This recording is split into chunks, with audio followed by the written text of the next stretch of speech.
Hello, my friends. It's April 8, and I am here today to let you know that I have a reissue of a Leprechaun Tale. How fun is that? So happy St. Patrick's Day. I hope you love this story about how Mr. Liam the Leprechaun and Grammy first met. Here we go.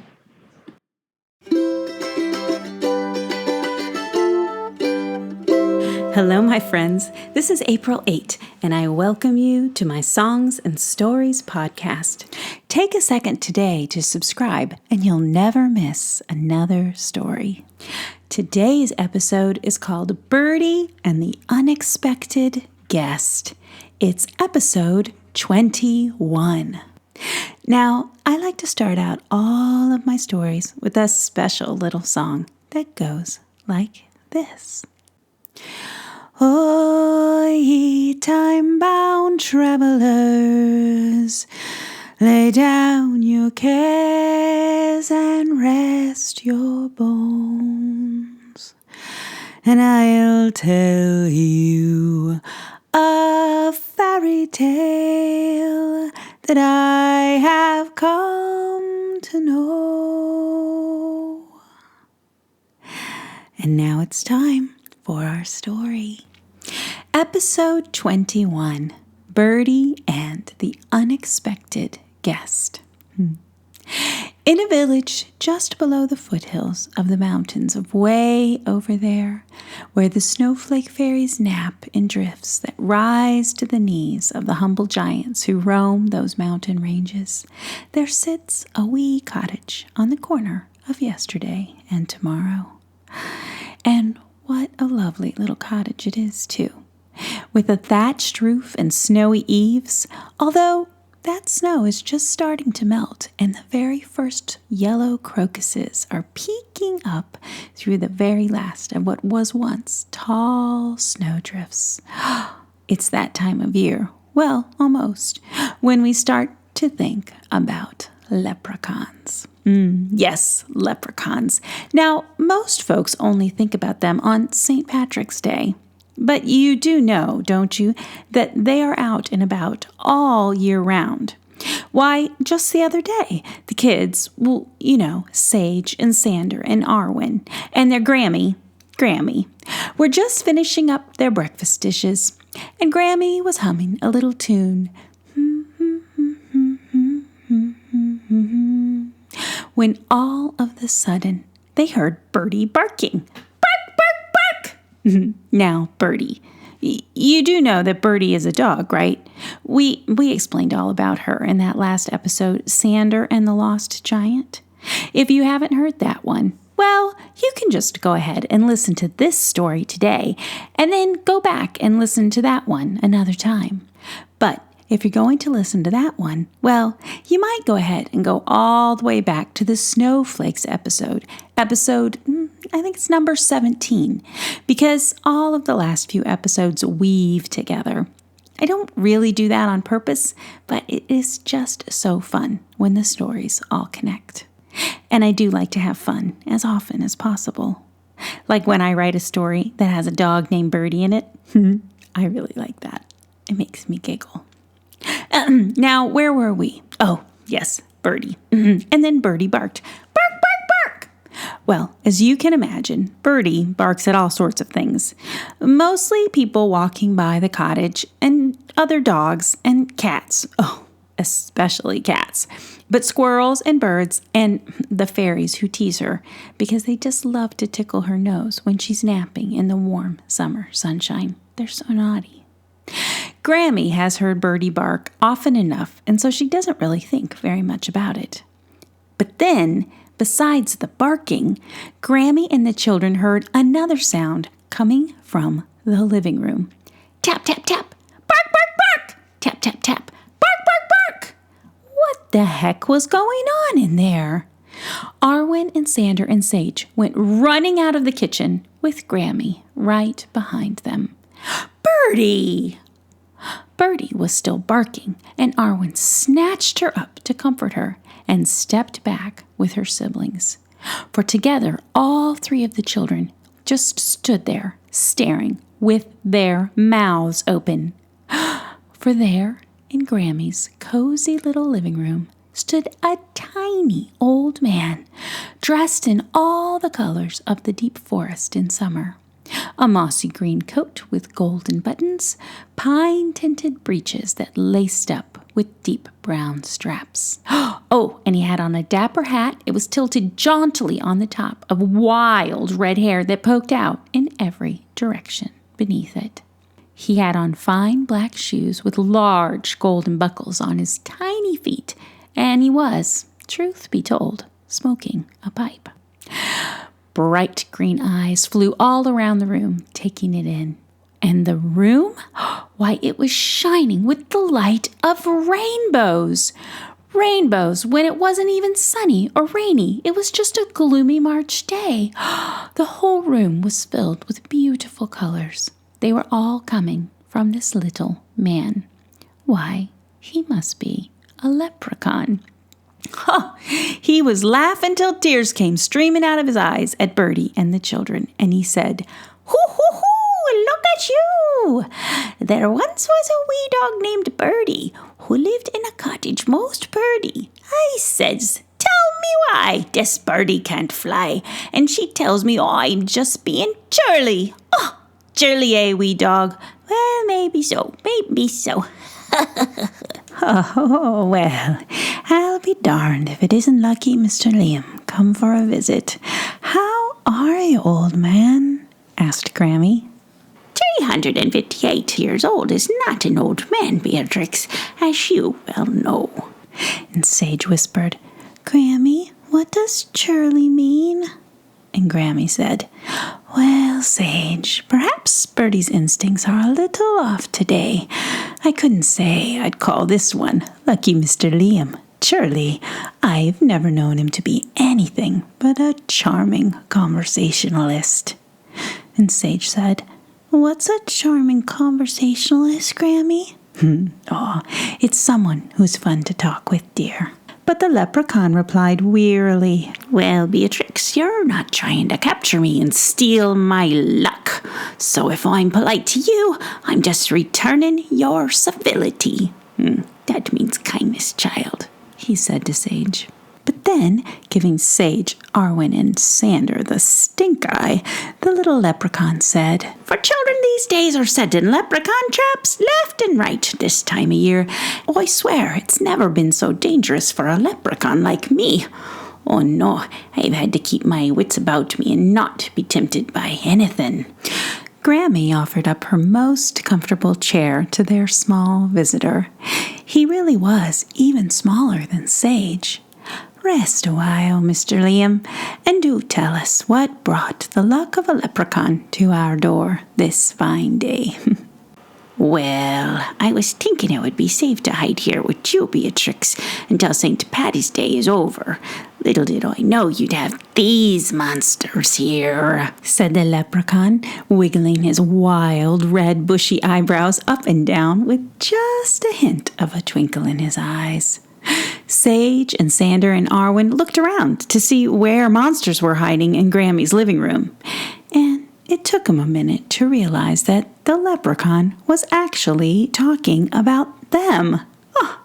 From Arwen's safe arms, Birdie gave lucky Mr. Liam an extra bark for good measure. She definitely didn't like him. "Oh, now, lucky Mr. Liam, how could you say such a thing about my darling grandchildren?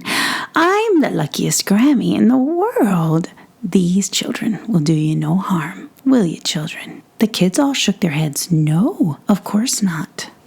"Well, that's comforting," said the leprechaun, sinking down into the chair that Grammy had offered him. "Any chance you got a cup of that dandelion tea somewhere in that kitchen, Beatrix?"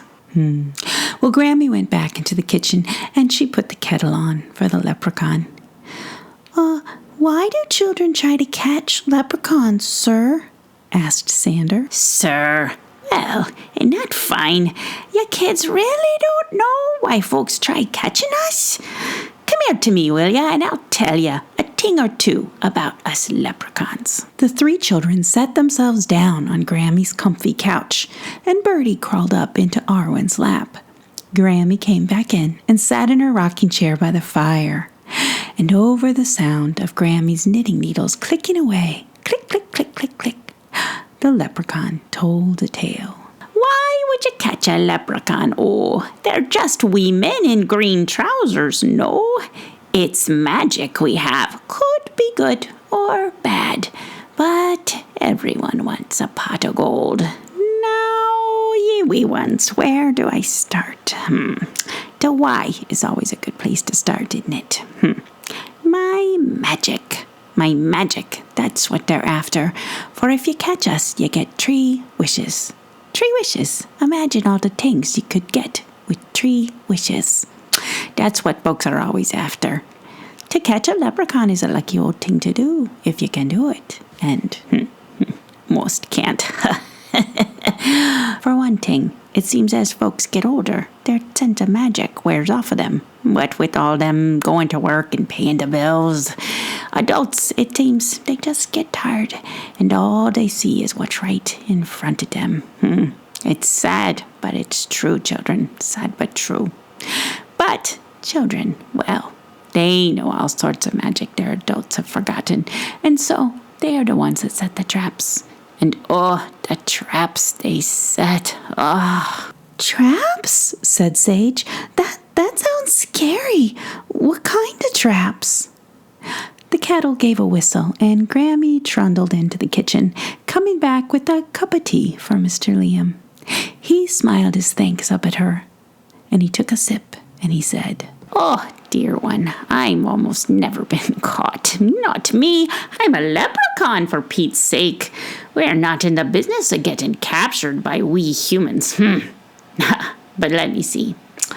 Now, a good leprechaun trap will have something in it that a leprechaun cannot resist.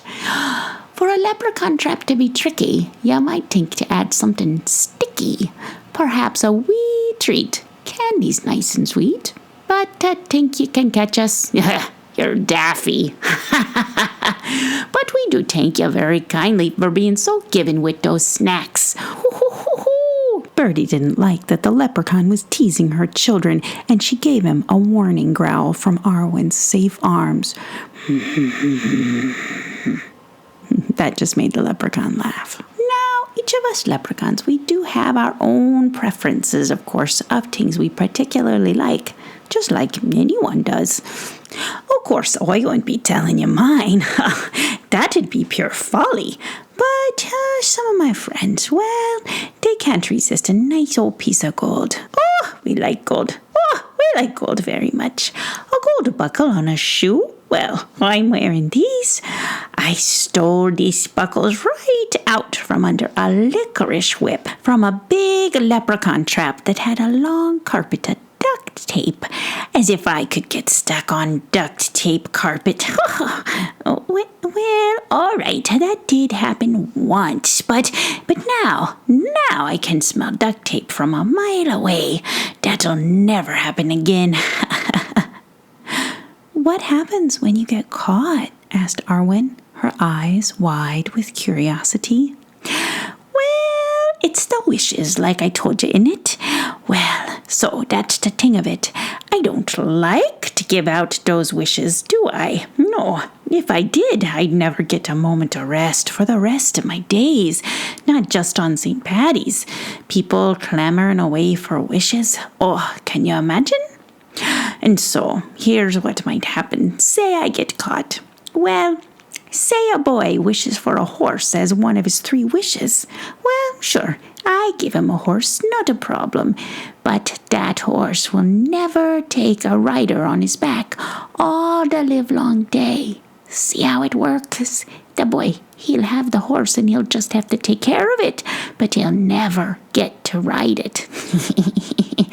We leprechauns, we have to be tricky to make sure we're not taken advantage of." Sander nodded, saying, "So maybe it's lucky and maybe it's not to catch a leprechaun." Oh, yeah, right, laddie, that's exactly right. Now, sometimes a child, well, they'll catch me in a good mood, and then I'll give 'em what they want, no questions asked. Like, say they had, some toffee. Oh, I never let children know that my weakness is for toffee. Why, I'd never get a wink of sleep if they knew that. Oh, no, children here. You must swear. Oh, you must swear never to tell another soul. Never, not another soul. Oh, about my toffee weakness. Oh, this is terrible. What was I thinking? The only one who knows my toffee secret so far has been the only one who's ever caught me with it. Isn't that right, Beatrix?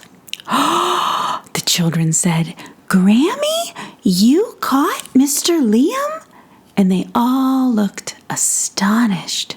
How had she never told them this story before? Well, she never told them because she didn't want them to know about the toffee. Grammy just chuckled her Grammy chuckle and kept on knitting. Yes, your Grammy caught me. It's true. It was all my fault, though. She wasn't trying. She must have been about your age, child, he said, pointing at Arwen. Now, that's a story. Tell us, said the children. Oh, well, let's see. As I recall, it was raining cats and dogs out there, and your Grammy was walking along, bright as sunshine in that foul weather. She must have been coming home from school, for she had a big bag full of books with her. Well, and I had had enough of that rain, and I could smell, for we leprechauns have a very fine sense of smell, that your Grammy had a bit of toffee in her school bag. And I thought to myself, well, I just snip in, snatch that toffee, and catch a ride in her bag out of the rain. And then, quick as a jiffy, be on my merry way when the weather started to clear. But, well, that toffee, it was sticky. It was so sticky that I was stuck right in there in your Grammy's school bag. Well, how I pulled and pulled, but I couldn't get loose. And then when your Grammy opened the bag, well, there I was, quite the dandy, knee-deep in toffee. Isn't that grand? And she pulled me out of her bag, and oh, how she laughed. Oh, leprechaun, she said. And then she went to work, and she got me out of that toffee. Oh, it was sticky, and it took her a while. Didn't it, Beatrix? Oh, it was a mess. And then when she smiled at me, and she says, nice to meet ya. And oh, the chat we had that day. We talked and talked, for your gran asked me what it was like being a leprechaun and all. And of course, all about the fairies in the woods, you know, like children like to know. And I answered her questions, and I waited for her to ask me for her 3 wishes. And you know what? She never did. She said she didn't want 'em. She told me she was glad to share her toffee with me and glad to help me, and she sent me on my way. And we've been friends ever since, haven't we, Beatrix? Oh, we have, said Grammy. And what more could I ever have wished than a fine, loyal friend as you, And the leprechaun and Grammy smiled at each other like old friends do. No, you wouldn't happen to have any of that old toffee lying around in your kitchen, would you, Beatrix? Lucky Mr. Liam asked. Bark, bark, bark, said Birdie, and she ran up and licked the little leprechaun on his face. Oh, Birdie, no! Dog. Snip, snap, snout, my tale is all told out. Thank you for listening to the April 8th Songs and Stories podcast. Subscribe today and never miss another story. It's so exciting to have wonderfuls all over the whole world listening to the stories that I create. Can't even tell you how much I love that. So come say hi to me on Facebook or Instagram or on my blog. It would really be a treat for me. The best places to follow me and my dog Roxy are on Instagram at April 8 Songs and Stories and on Facebook.com at April 8. And of course, on my blog, April8.com. And that 8 is always spelled out EIGHT.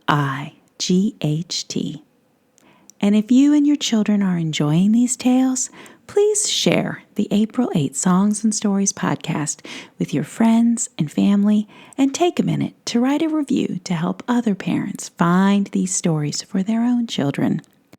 Until we meet again, remember, I love you and you are wonderful, just as you are right now. La la.